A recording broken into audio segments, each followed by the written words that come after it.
did predict this, Shan. I was wrong. I know I was wrong about Carson Wentz. He's out of here. And I was right about this. The worst trade ever. It's still the worst trade ever. But you said that it will be an onslaught of character stuff. Character assassinations. It's going to be crushed, assassinated, killed. I mean, buried. They're gonna kill him, man, and it's going to be unwarranted.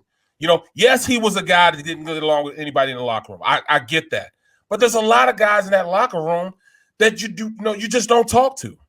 There's been many teams that I played for that the star player was a total prick, a douche, but you still would go out to war with him. Right. I don't need to like you to play next to you. I don't need that. There was guys I couldn't stand.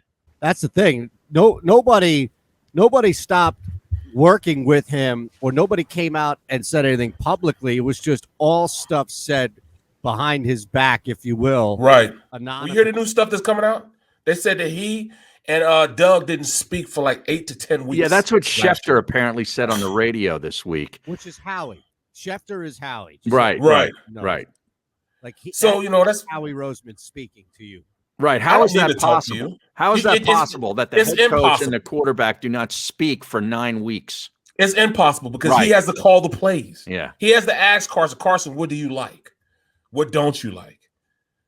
In this situation, what are we going to do in this situation? Yeah. It's 3rd and 12. We're in 3rd and 12. What's going to be your go-to play? Well, I mean, okay, was he speaking? Does he mean that they didn't speak to each other than obvious play call stuff leading up to the games each week? Like there was no casual conversation? It has to be casual conversation. Over the course of 8 to 10 weeks, you have to have casual conversation, especially with everything that was going on in Carson's life. Yeah. Just married, new kid. Mm-hmm. You know what I'm saying? And it happens, but I'm not going to sit here and just say, that Carson was a totally bad dude. Carson, he bowed out gracefully. He left. You know what I'm saying? Okay, he left. He forced his way out. He didn't know any of us anything now. The Eagles got reamed in this whole deal. Mm-hmm. I mean, the fact that it took 5 draft picks to get him. Right. We get here. We cultivated him for 5 years. And pay him a ton of money. Paid him a boatload of money. Yeah. And, he's out of here now. I mean, he got $30 million. Yeah, they got $30 million last year, for a contract he hadn't even started yet. Right. They didn't have to do it this year. They didn't have to do it when they did it. They did it early. Exactly. Yeah. Exactly. And it would have been a deal. It's going to be a deal for the Colts. Sure. They got a great deal out of it. If he returns to form of 18-19. I'm not even going to say 2017. Let's just say 2018, 2019. And let's be fair. I mean, they were barely a playoff team last year with Phillip Rivers. They slid in. They barely got in a game ahead of Miami, and they were the 7th seed. Yeah, but they were a good team. They were a really good team. Hold on a second. Good compared to the teams below them, but they still needed circumstance to finish as the 7th best team in their conference. And came within a whisker of beating Buffalo at Buffalo. Hey, I'm just telling you where they finished with a quarterback who was more than competent last year in Phillip Rivers. So my point of all of this is that there was a baseline set last year where Phillip Rivers helped lead a team that wasn't great, but also wasn't terrible. They won double-digit games, I'll give you that, but they needed the 7th seed in order to finish in the playoffs. They would not have been in the playoffs otherwise. So Carson Wentz has a lot of pressure on him to come in there and do something that was better than last year, even though the optics of it are, well, they made the playoffs. They barely got in, guys. That's not an accurate assessment on what that team is. That team is a lot better than what their record portrayed to them. I mean, look at the schedule that they had. Look at the division that they're in. Look who all they had to play. They had to play the Ravens. They had to play the Steelers. Huh? Yeah. I mean, you played. Look at the level of competition. The level of competition dictates if you have the number one schedule in the NFL, you're going to do a lot better than the Eagles' last place schedule last year. I mean, you got to look at the competition. 1 or 2 games that are impacted by your record. Check it out. They won double-digit games. Now you take the Steelers out of that. I mean, come on now. I mean, you got to really assess. I mean, look, they played good teams. They had a great schedule that they played. And this year too. My point of it is that they were how can you refute that they were the 7th best team in the conference? They needed Miami to lose. Like they needed This was not Buffalo. This was not- All right. I'm gonna pull an Eitan Shander on you. Okay, then. So the team that was second in the conference lost 4 games heading into the playoffs. The Steelers. So you're saying the Steelers were better than the Colts at that time? Well, they came back and beat the Colts in the second half at home in a game that really, right. That's what I'm saying. The Steelers had to win to right the ship. Exactly. Steelers were way worse than they did. I don't know what your point is, Eitan. He's going to have pressure on him. Sure, he is. I mean, that he's going to have to deliver.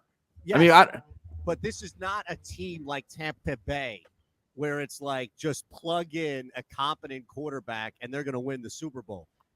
Not much changes with this football team outside of replacing Phillip Rivers with Carson Wentz. And that alone shouldn't give anybody this immediate conclusion that they're going to be better than they were last year. I mean, I don't know how you can look at what Phillip Rivers did last year and say it's going to be easy to duplicate that, especially with a guy like Wentz. Never said that. I never said. I don't really, to me, I don't really care where they go. I'm worried about what's going to happen here. Where does this team go? Well, I'm just saying. Well, I'm going to say they are going to be, even without Carson Wentz, they are going to be better than they were last year. I mean, they have a running game now with Taylor and Hines. This going to be one of the top running games in the league. Well, the second half of the year that really came together. Exactly. They have either the number 1 or number 2 offensive line in the league. Their defense is a top 5 defense. They were going to be good even without Carson Wentz or whoever they have. What's it, Barrett, whatever his name is, the backup quarterback. If they sign him back, they would still be They would still be a very, very, very playoff pointed team. Also. They'd probably be about an 8-8 kind of team. Well, a little better than that, with Brissett, 7-9, 8-8. Yeah. But I mean, still, they were going to compete in that AFC regardless. I think they were going to be really good in the AFC. Yeah, their division stinks. Yeah, I mean, they got 2 teams in that division you can just wipe out right now. So when you look at this thing with people are like locking the Colts. The Colts are a wild card team right now, like they were last year. Even the books will tell you that nothing has changed.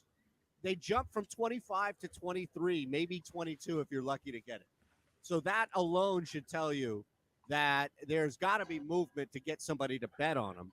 But even the books, who always win, are telling you that there isn't that big of a jump from expectations from last year. My point of it is that I don't see this as an upgrade at the position from what they had last year.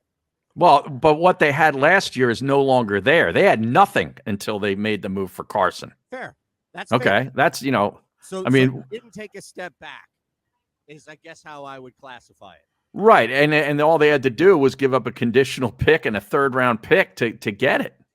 Yeah. So, they still have their 1st-round pick this season to add to that defense or whatever, whatever else they want to do. We'll see. Exactly right. We'll see what they do. And your point about them not having to give up anything else just goes back and reinforces what I've been trying to tell people for weeks now, which is Chicago has never evolved in anything.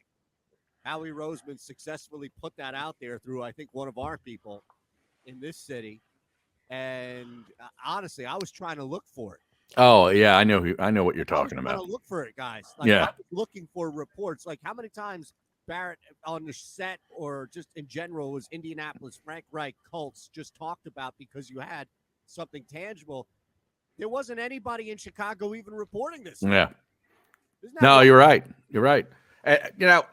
I read today, I sent you guys the link to it. There's a story on Philly.com, basically that this is all Carson's fault. Big Carson did this, Carson did that, Carson wanted out. And I'm starting to see some of it on social media too. Stop. Hey, this happened, but Carson wanted out. Well, this happened, but don't forget Carson wanted out. It basically comes back to being all about Carson Wentz. I want to sort of get the list together. If we can put together a list, and I know we don't do lists, Eitan, but we're going to try to put something together with the help of the stream of all the things that Howie and the Eagles did to promote this inevitable divorce. I mean, what were some of the things how did they fail in this whole thing? All right. We're going to write down getting Jalen Hurts with the 2nd round was ill-advised. right? Instead of getting him another weapon. Yeah. How about them getting a second round wide receiver in the first round instead of getting a first round wide receiver in the second round? Well, Justin Jefferson. They should have got Justin Jefferson instead of Jalen Reagor. Okay, fair point. The fact that they never ran the ball, which is Doug's fault, which give you an opportunity to play action. Then you can go down the field. Right. Yeah, the play calling was very suspect. Horrible. Yeah. The fact that they went and got Andre Dillard in the first round, he couldn't fight his way out of a wet paper bag. Yeah. He's soft as drugstore cotton. That kid will never play. He'll never. And therefore felt they need to re-sign Jason Peters, who's 106 years old. And then he comes back when he has to go to left tackle and renegotiates.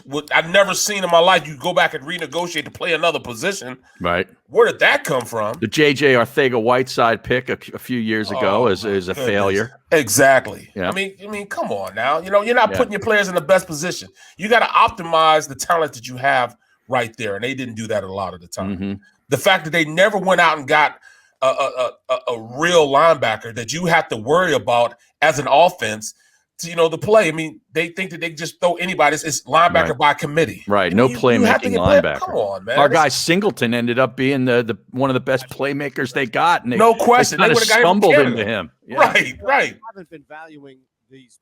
The thing is, though, is that nothing is new. No. What they did during the Wentz tenure is exactly what they've been doing with people before him and players and coaches and teams before him. It came to a head. And it's embarrassing the way this thing ended, but they've been neglecting those positions, wide receiver, linebacker, for years now, to where they don't even address. And when they do, and they finally go out and they pat themselves on the back for drafting JJ or Nelson before that, or signing Deshaun back, it blows up. Yeah, it blows up. Right. They can make up for missing in the draft by bringing back Deshaun, who played like 2 games. Right. 2 years. But you just don't do that. You don't name call after a guy leaves. Just let him go. Don't start pointing the fingers, because when you point the finger, that's what they do too. They've like, to Eitan's point, that has been going on forever too. That's horrible, man. You just don't assassinate. I mean, you're gonna assassinate somebody's character because you lost. You lost in the trade. I mean, we lost. But here's the point blank. We can't even be surprised about this anymore. No, because it continues to happen. I put it out there 3 weeks. Whenever they fired Doug, I put it out there, and the headline, which I don't create, I think it was Evan or Matt who do a great job with that, was essentially, Carson wins the power struggle now, but he's next. Meaning, like, Carson won whatever power struggle there was between he and Doug Peterson, but it was just temporary until Howie Roseman was going to go up again. It's like you never win unless you beat Howie, which you don't. You never win. Any power struggle you win is temporary, and then he would be the next guy on the block. And then here we are. And then Barrett, you mentioned at the beginning of the show, and Harry backed it up with the thing on the Daily News, just about how it's already starting. It's already starting. And look, they can't. There's certain things like that. He's not going to come out being linked to a gang like John. Right. Well, maybe a different kind of gang.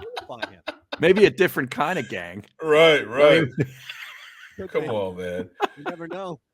But that's where we're at right now, where they're going to do everything possible to make themselves look okay. At the point, it's just okay. If not, a terrible situation will continue to look this way.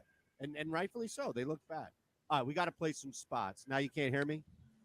Well, it's the same. It's been the same the whole show, basically. Very low. It's very low. We're not going to do it to you, though. Man. I can hear you, but I can understand if people listening are having a little difficulty. Let me try and fix it. We'll be back.